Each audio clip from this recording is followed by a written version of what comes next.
El diario de derechas La Razón, en una sección, imagino que solo digital, que se llamaba Memoria e Historia, ha publicado recientemente, 18 de abril de 2021, una entrada, no lo llamaría un artículo, más bien es una entrada titulada La nueva moral de la Revolución Popular, escrito por, entiendo que una profesora, o quizá una alumna de la Universidad San Pablo CEU.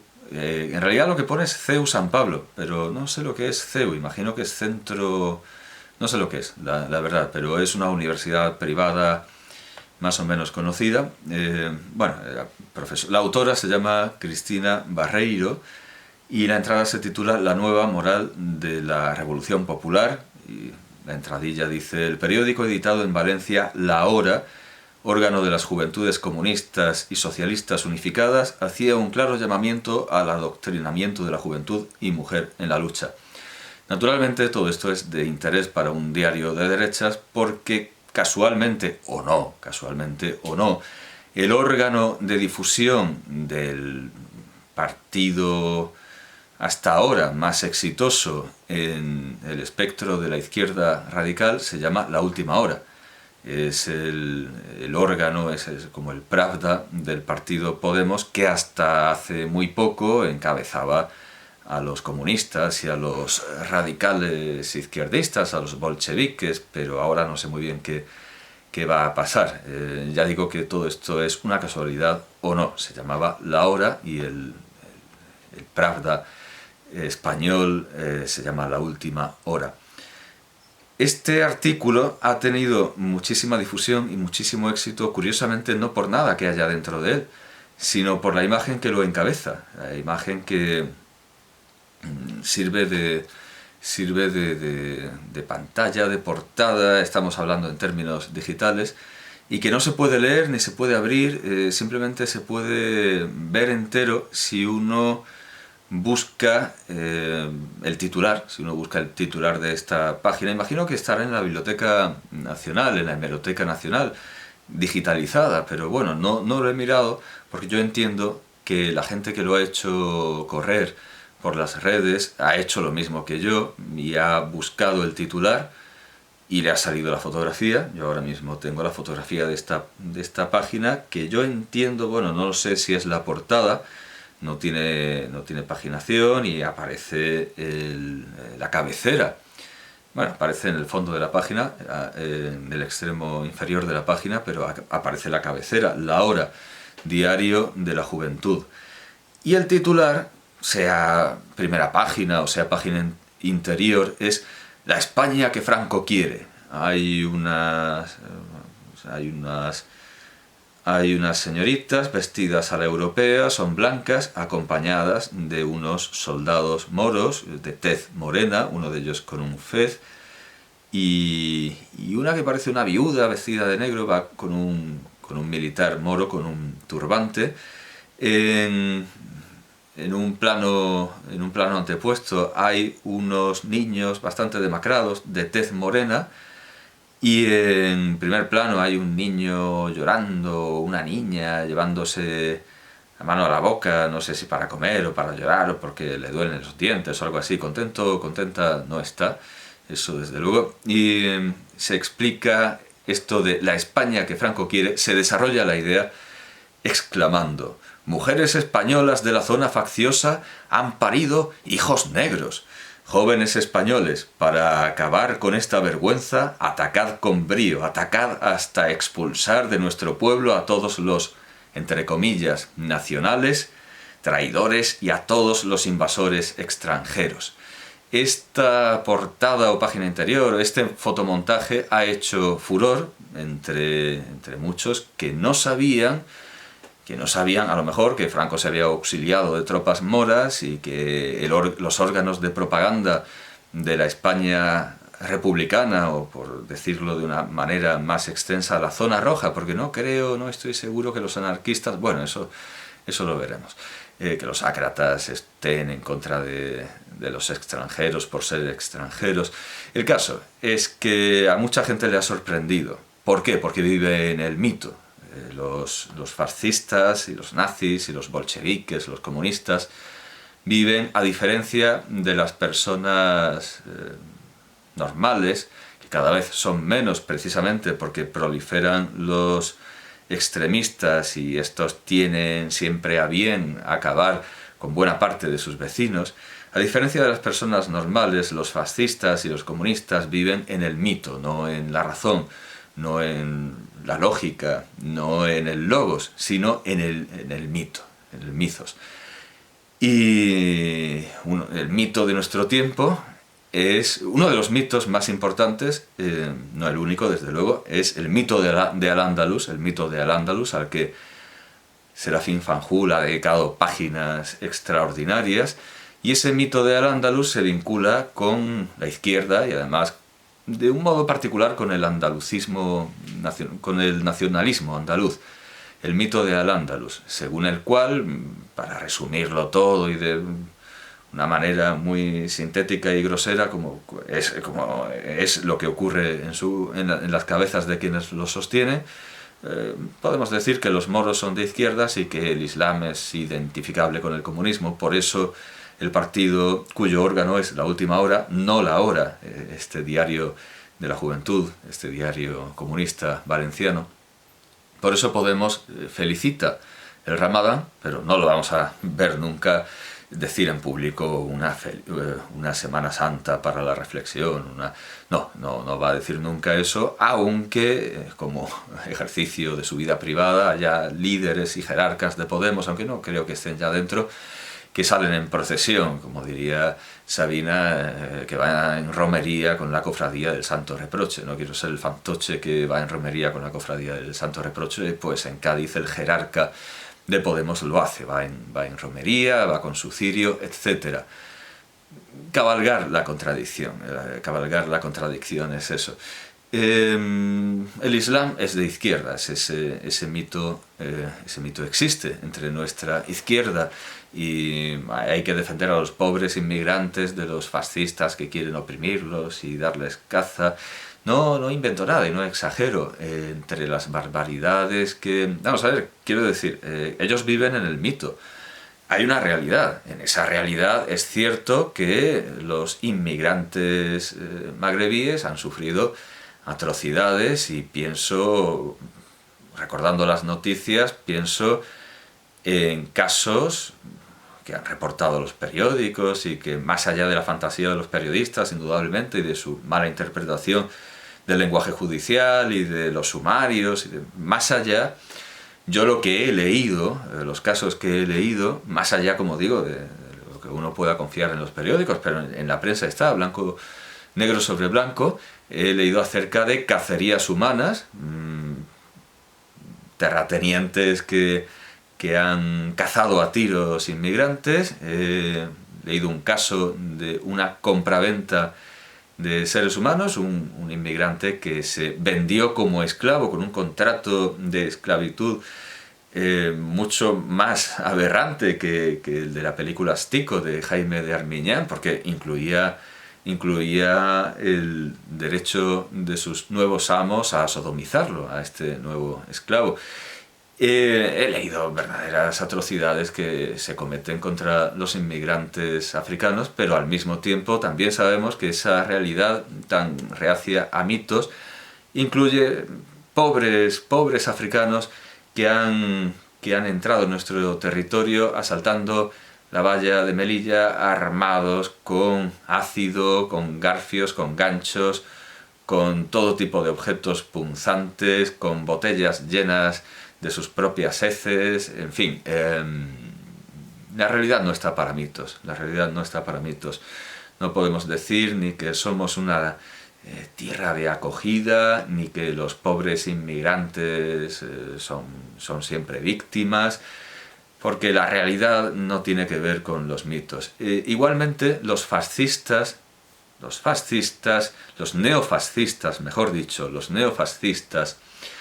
sostienen el mito de que los bárbaros africanos nos invaden y vienen a violar a nuestras mujeres, a hacerse con el país a base de una natalidad y una imposición del terror. Como digo, esto es un mito fascista, pero hay una realidad que como en el caso del mito del magrebí oprimido, hay una realidad que a veces se mueve en un sentido y a veces en el otro. Quiero decir lo que he dicho antes, que los inmigrantes africanos no son ni todos santos ni todos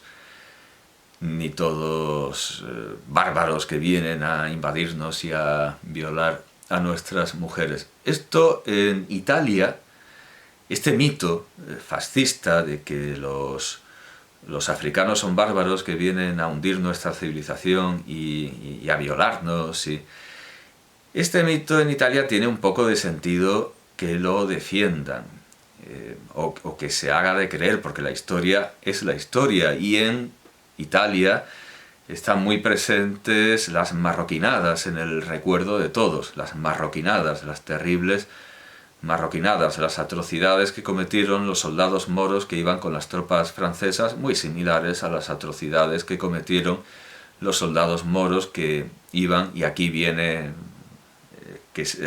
cómo se quiebra el mito de los bárbaros moros para los fascistas, porque en España las marroquinadas, las atrocidades de los soldados moros, las cometieron no en compañía del ejército antifascista, del ejército aliado, sino en compañía y en nombre del ejército fascista, con lo cual el mito del moro que viene a invadirnos estalla, salta por los aires, porque esos moros que cometieron las mismas atrocidades que en Italia venían a salvar la civilización occidental. Y además, como ya he comentado alguna vez, el mito fascista de, ese mito económico fascista de la autarquía y de la renuncia al cosmopolitismo y al capitalismo de raigambre hebraica, porque son los que controlan el mundo y encima se alían con los bolcheviques y los judíos controlan el mundo, etcétera, etcétera, salta por los aires desde el momento en el que, al renunciar a lo que ahora se llama globalización, entonces era cosmopolitismo, que también era un vicio para los bolcheviques, pero en lo cultural, no en lo comercial, aunque claro, cuando tenían que recurrir a la autarquía, son mitologías muy, muy cercanas y a veces identificables. Si se renuncia al comercio exterior, al capitalismo, a la globalización, y uno se refugia en sus valores, evidentemente acaba convertido en un negro. Vamos a ver, precisamente el problema que existe con la censura del lenguaje y el discurso de odio es que los fascistas son negros, porque son camisas negras. Entonces todos los insultos antifascistas que se dirijan, y que es lenguaje de odio naturalmente contra el fascismo, todo el lenguaje de odio que incluya la palabra negro referido a fascista es problemático, porque no se entiende muy bien que no es una metonimia y que no va por el color de la piel, lo cual también es una metonimia, porque los hombres y las mujeres de raza negra no son negros por dentro. Demasiadas veces se los ha abierto y se los ha desmembrado como para saberlo, y claro, ese es el problema, que se denuncia el lenguaje de odio antes incluso de que la máquina esté en condiciones de captar qué es lo que se está diciendo, por lo cual evitaré todo tipo de insultos, aunque me salgan de dentro, como los que el padre del protagonista de Armarcor propina a los fascistas al llamarlos piojos negros, esos piojastros o piojillos negros. Por los errores que la inteligencia artificial censora pueda tener. El caso es que son negros, pero no porque sean fascistas, sino se convierten en lo que ellos detestan. De hecho, el líder cultural de Casa Pound, que es el movimiento fascista con más poder, decía eso, que esa autarquía nos puede arrastrar a vivir como en una tribu africana. Ese vivir fuera del mundo nos arrastra a vivir como en una tribu africana, o en el caso de ese mundo ario que intentan restablecer, en una granja de vikingos, en unos vikingos granjeros, porque los vikingos no eran solo feroces guerreros, sino que mayoritariamente eran granjeros y combinaban esa actividad con el saqueo, al igual que parece ser que los fenicios, que eran comerciantes, todo lo que se quiera, pero también un poco piratas. Pues los vikingos también eran piratas, sin duda alguna, pero también eran granjeros y también trabajaban la tierra de un modo en absoluto industrial, en un modo en absoluto eficiente. Entonces, no digamos, como dice el propio líder cultural de Casa Pound, no digamos como una tribu de negros, pero sí como una tribu una granja de vikingos, una explotación de vikingos del siglo VIII, que no es un modelo de eficiencia ni de rendimiento económico en absoluto. Entonces, ¿qué se hace para evitar ser una granja de vikingos? Pues se recurre al mito, es decir, a la mentira, y no se piensa en los vikingos de verdad, en los hombres arios del norte con los ojos azules y lo que quisieran tener, sino en los dioses vikingos, en los mitos, en las mentiras, que tienen tan poco que ver con la realidad como lo que hay dentro de una iglesia, con nuestra vida cotidiana. Nosotros afortunadamente no vamos por la calle y vemos crucificados, gente sin cabeza, gente con una bandeja con los ojos en ella. El mito, la religión, no tiene nada que ver, gracias a Dios, con la vida cotidiana. Bueno, pues los fascistas que quieren esa patria, familia, honor del pasado, de la tradición, evidentemente no pueden aplicar lo que realmente era el pasado, porque el pasado ya lo vio Hans Christian Andersen en los zuecos, los chanclos mágicos. El pasado apesta, el pasado es una basura, el pasado hace a un consejero que idolatra los tiempos del pasado, lo hace vivirlos y acaba naturalmente asqueado, horrorizado y con la vida en peligro. Nadie quiere volver al pasado, lo sabía Platón al decir que nadie querría volver a comer bellotas, y lo sabía Paine. Nadie quiere volver al pasado. Entonces, para justificar ese mito del pasado, lo que se hace es directamente recurrir a una mentira, y en esa mentira se puede hacer cualquier cosa,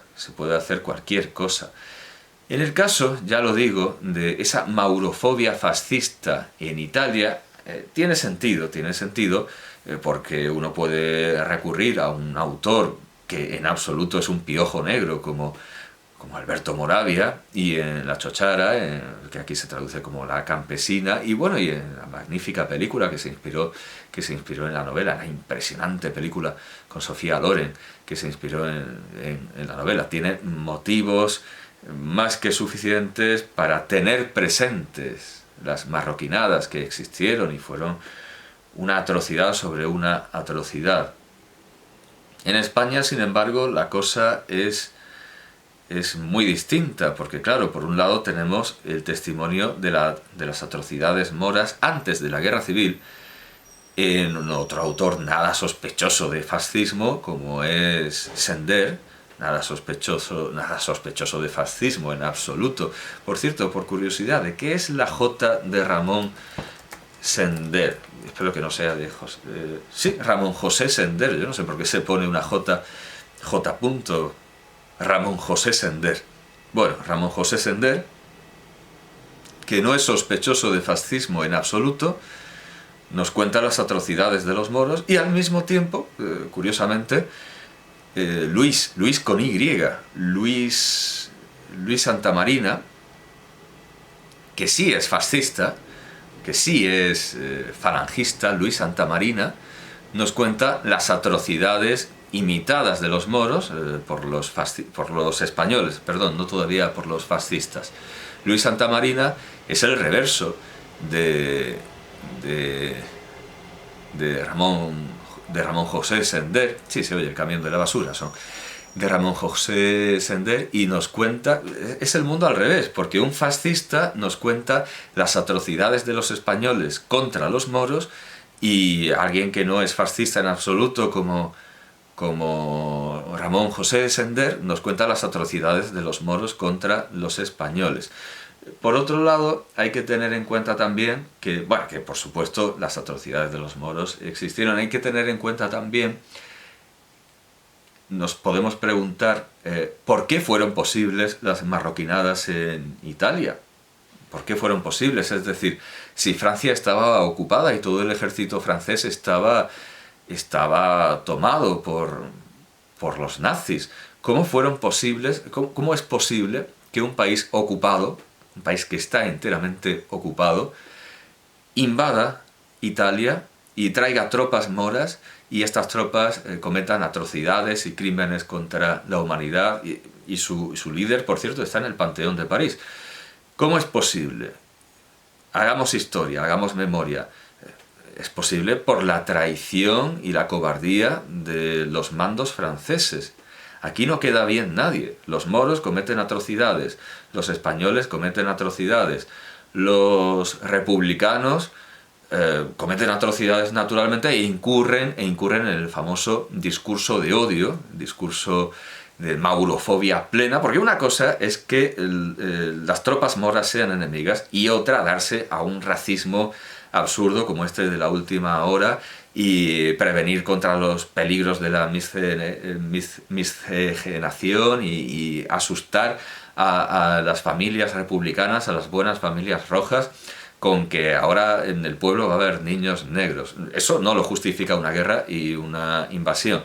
Ahí las tropas de la España, las fuerzas intelectuales de la España roja están cometiendo un crimen de odio que podría considerarse un crimen de guerra añadido a los que cometen con las armas. Porque el que un ejército tenga tropas moras auxiliares no sirve de excusa para elaborar lo que ahora se llama en derecho un discurso de odio, pero vamos,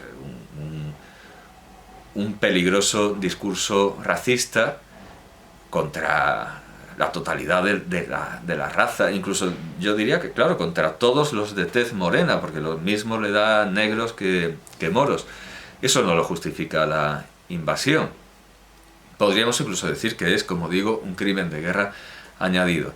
Y quedan mal, vamos, yo creo que en esta historia los que peor quedan son los franceses, que al margen de llevar en Marruecos un régimen de prácticamente sí, de apartheid y de tratar a los moros, tenerlos en guetos y no respetarlos, y entrar en sus mezquitas y burlarse hasta el punto de que en Marruecos no se puede entrar en las mezquitas en las zonas que estuvieron dominadas por los franceses, porque los franceses no se portaban bien, ¿no? Las tropas de ocupación francesas no se portaban bien, en tanto que en las zonas que estuvieron dominadas por España, la relación con los no cristianos y con los occidentales es mucho, mucho menos tensa. Bueno, no se portaron bien en ese sentido, no hablo de los franceses naturalmente, ni de Francia, sino de las tropas y los mandos coloniales en el Magreb. Pero lo peor de todo es que esos mandos, cuando vienen los nazis a invadirlos, se callan, se rinden por completo, de una manera absoluta, se ponen a las órdenes de los nazis y ahí no hay combate ninguno, ni hay heroica resistencia, hay rendición miserable y cobarde y colaboracionismo con los nazis. ¿Por qué llega el momento en el que esas tropas moras van a Italia? ¿A qué se debe? Se debe a la traición, a la compra y nuevamente a la cobardía y a la villanía, porque los ingleses compran a estos mandos y poco a poco, no de una manera que sea arriesgada, sino rumbeando, serpenteando a ver por dónde pueden tirar siéndole menos peligroso, esas tropas al final se levantan y llevan sus fuerzas moras a Italia. Es decir, quien queda peor, sin duda alguna, son los mandos franceses, que muestran en todo momento cobardía y venalidad.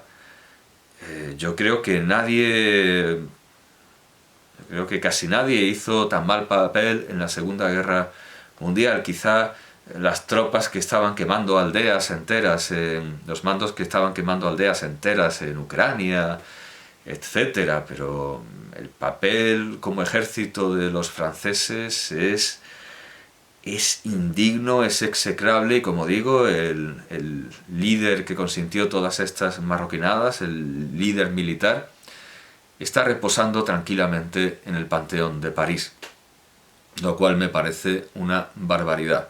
Pero bueno, este es el mundo italiano. El mundo español ya se ha visto que es mucho más complejo. Por cierto que a propósito de estas barbaridades, hay una que no aparece, creo que más o menos he citado todo lo que quería citar, hay una que no aparece en el libro, que es el corazón y el núcleo de mi recomendación bibliográfica, porque a raíz de esa estampa, de esa portada de La Hora, hubo un pequeño escándalo porque al difundirse como una revelación gozosa, como un dato esclarecedor, como algo sorprendente y paradójico, contrario a la común opinión, resulta que las redes sociales, y especialmente Facebook, bueno, pues lo censuraron. Borraron esa portada. Y claro, cabe pensar si lo borraron por el famoso discurso de odio o porque era un dato que perjudicaba al discurso imperante en España, el discurso del comunismo, de una manera u otra, si podría ser un marxismo o socialismo de Hollywood, como aquel del que habla Slavoj Žižek. En todo caso, socialismo y comunismo, de una manera más o menos diluida, es el pensamiento oficial.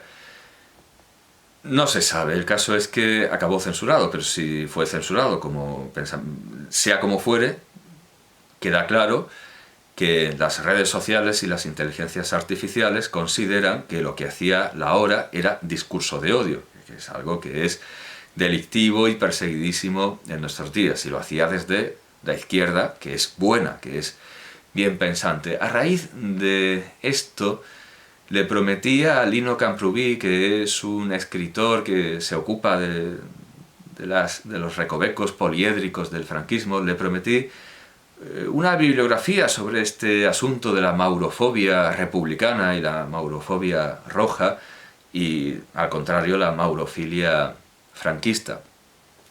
Y naturalmente el libro por excelencia es este. Ahora lo presentaré con detalle. Tuve la dicha de conocerlo en la Biblioteca Pública de Vera, y es un buen lugar, desde luego, para que esté un libro sobre la imagen del magrebí, porque Vera está llena de magrebíes, naturalmente. Es un rompeolas de las Españas con respecto al Magreb. Bueno, en este libro, antes de presentarlo, estoy más o menos contando lo que no está, porque está casi todo. Esta portada de esta portada de La Hora no está, y bueno, puede que haya sentido en esto, porque más que una portada contra los moros, es una portada específicamente contra los negros. O sea, no es una portada específicamente contra los musulmanes, es una portada más bien contra los negros. La España que Franco quiere, mujeres españolas de la zona facciosa han parido hijos negros. No se pueden parir hijos musulmanes, claro, eso todavía no está inventado, ¿no? Esa transmisión de la fe por la sangre no está inventada. Digan lo que digan, algunas ideologías que sostienen ese mito. Y bueno, estoy acordando de que Ernesto Jiménez Caballero, a quien Fernando Sánchez Dragó llama el Groucho Marx del fascismo español, claro, ese mito de la sangre lo ve en el hitlerismo y lo ve en el judaísmo, con lo cual dice que los judíos, estas son palabras de Ernesto Jiménez Caballero, que los judíos son los hitlerianos del Antiguo Testamento o algo parecido, con lo cual asombrosamente este discurso fascista se acopla perfectamente con el actual discurso comunista, que dice que los judíos en Israel están haciendo lo mismo que los nazis con ellos, etcétera, etcétera. Pero son mitos. que son exageraciones, son tremendismos retóricos que naturalmente se ensamblan y se acoplan entre ellos. Bueno, a raíz de la censura de esta página, quería recomendarle este libro